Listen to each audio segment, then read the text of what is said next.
હવે સૌથી ચોંકાવનારી વાત એ છે કે ભારતીય જનતા પાર્ટીની મહિલા સશક્તિકરણના જે દાવાઓ છે તેની વચ્ચે એક વિવાદ ઊભો થયો છે। મોરબીના હળવદમાં પ્રમુખના પતિદેવોનું રાજ ચાલી રહ્યું છે। એટલે કે પ્રમુખ ભલે મહિલા હોય, પત્ની હોય, પણ તેમનું રાજ તેના પર પતિનું ચાલી રહ્યું છે। રોડની નબળી કામગીરી બાબતે પ્રમુખના પતિએ સફાઈ આપી, જ્યારે કે ખુલાસો તો પ્રમુખે આપવો જોઈએ, પરંતુ તેના પતિએ ખુલાસો આપ્યો। મહિલાઓ ચૂંટાઈ તો જાય છે, પરંતુ કામગીરી પતિદેવો કરે છે તેવી વાત સામે આવી છે।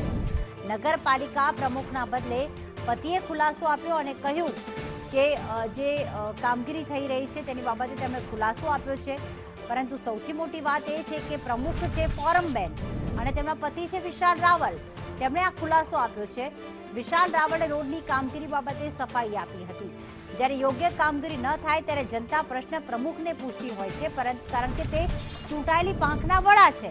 પરંતુ અહીંયા મહિલા માત્ર કહેવાય કે જ્યારે ટિકિટ આપવામાં આવે છે ત્યારે અનામતના કારણે માત્ર ટિકિટ આપવામાં આવે છે કે કેમ, તે મોટો સવાલ છે। કારણ કે જો પ્રમુખ મહિલા બની છે તો પછી પતિનું કેમ ચાલી રહ્યું છે?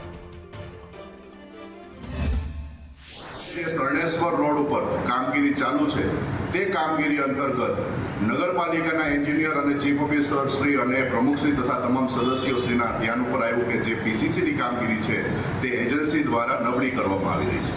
ત્યારે એ કામગીરી રોકાવીને તાત્કાલિક ધોરણે એ ખરાબ કામ દૂર કરવામાં આવ્યું।